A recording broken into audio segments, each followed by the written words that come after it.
Welcome to the Louder Voice. We did a Bible study in Genesis chapter 3. You've heard the story even if you've never read it. It's the story about a man and a woman by the name of Adam and Eve.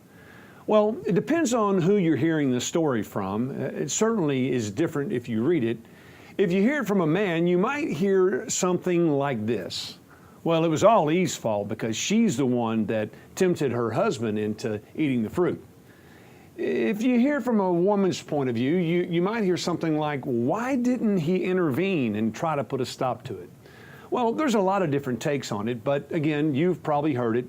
God set this tree up, and he basically said that you can have anything in this garden but one thing. There's something about human nature that when we're told, especially it seems when we're younger, that when we're told not to do something, there's just something within us that oftentimes wants to do the very thing that we're not supposed to do. It's been referred to as the forbidden fruit. And of course, again, it goes back to Genesis. So God said that they weren't supposed to partake of this tree.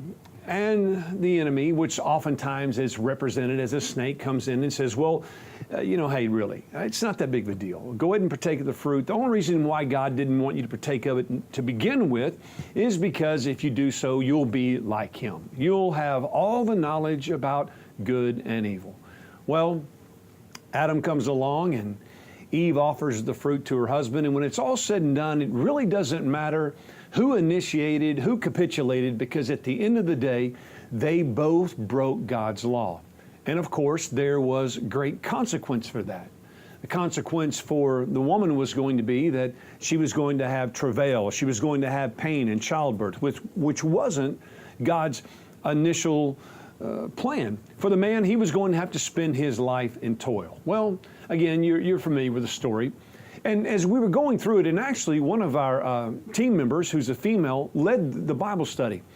And as we were going through it, there was some interesting thoughts and comments that were made. But one of the things that stood out to me as a man, I'm not here today to blame it on Adam. I'm not here to blame it on Eve, because again, they were both responsible. But the thing that really spoke to me was this whole aspect of once they had taken of the fruit, whom God called out. God went looking for Adam. He said, Adam, where are you? His first statement was not inquiring as to where Eve was. It was inquiring about where Adam was. Well, I'm married. I have a wife. I have 3 kids. I know it may not be popular, but I'm going to say it anyway. I really do believe that God's plan is for the man to be the leader of the home. Now, I'm not saying that God's plan is for the man to make his wife a doormat. I'm not saying that I believe that God's plan is that man makes all the decisions independent of a woman and that she's there to just acquiesce to any decision he wants to make. I'm not saying that at all. But I do believe God's ordained plan is that a man seeks the face of God, and that as he does that, that God gives him leadership and direction, and that his wife has a great example. She has a great leader with whom she can follow. I believe that's God's perfect plan. Now, again, I know that that's not politically correct. I'm sure that we may get some emails on this, but that really is my conviction. And of course, I've seen abuses in that. And I know that many times when women are the leader in the home, the reason that she is doing that is because the man's never taken the leadership. As someone who's literally logged millions of miles, been in countless churches of every denomination, I can even think of examples where I see women taking that spiritual leadership role. And I bet you have too. Think about it.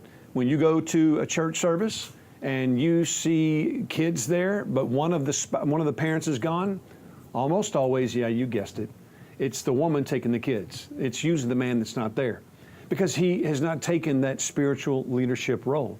And because of that, sometimes the woman doesn't have the confidence to follow him. Well, again, what spoke to me about this whole thing was the accountability, that God had called out Adam. And it really challenged me. It challenged me to ask myself, what kind of example am I being in my home? Am I being the spiritual leader that I need to be for my wife and for my kids? And I would like to stand here today and tell you that I'm just the perfect man at the house, and I'm not. There's a lot of inadequacies in my life. There's a lot of inadequacies as a father, a lot of inadequacies as a husband. But I certainly want to change that. And I do believe that as my relationship grows with Christ, so does my leadership in the home. Again, that doesn't mean that Missy's wisdom and decisions are not implemented, because quite frankly, I commonly ask Missy. Very rarely do I just make autonomous decisions without consulting her, because Missy has wisdom in certain ways that I do not. But really today, I guess, where I'm really speaking to is the men. Is it possible that you are not being the leader that you need to be in your home? Are you being the example that your kids need in a father? Are you setting the pace spiritually that you need to be setting? Because this is what you need to hear today. The day is coming when, just as God called out Adam, not Eve, but he called out Adam, God's going to call out you, and he's going to call out me. And we are going to be held accountable for not only the things that we didn't do, that we should have done, but the things that we did that we shouldn't have. I don't know about you, but that challenges me. It inspires me. It also convicts me. Some time ago, I memorized a verse found in Revelation 22:12. Jesus said this. He said, "Behold, I come quickly, and my reward is with me, to give to every man according as his work shall be." Jesus said not only is he coming, but he's bringing a reward. But that reward is going to be given. It's going to be good, or it's going to be lacking based on how we lived our life. Men, fathers, we got to step up our game. We've got to make sure that we're being the man we need to be, so we can be the leader in the home that God intended. We'll see you next week.